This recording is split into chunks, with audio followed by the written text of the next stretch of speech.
ГСП онлайн. Городские новости сейчас. 7 марта, 10:20. На выезде из города произошла авария. Легковой автомобиль Kia двигался в сторону Ухты. Внедорожник марки Toyota начал выезжать с обочины и не пропустил легковушку. В результате произошло столкновение. Человек начинает разворачиваться с края проезжей части, от обочины. То есть он должен пропустить и попутное направление транспорта, и встречный транспорт. Что у него произошло, я не могу сейчас сказать. Вроде люди все взрослые, а ошибки такие простые, абсолютно простые. Данные ошибки ведут к тому, что люди страдают, в некоторых случаях и гибнут даже. В обоих авто сработали подушки безопасности, поэтому, к счастью, обошлось без жертв. Но водитель Kia Rio получил ушибы головы и травмировал ногу.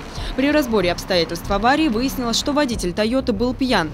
Помимо лишения прав, возможна и уголовная ответственность, в зависимости от тяжести полученных травм пострадавшего водителя легкового авто.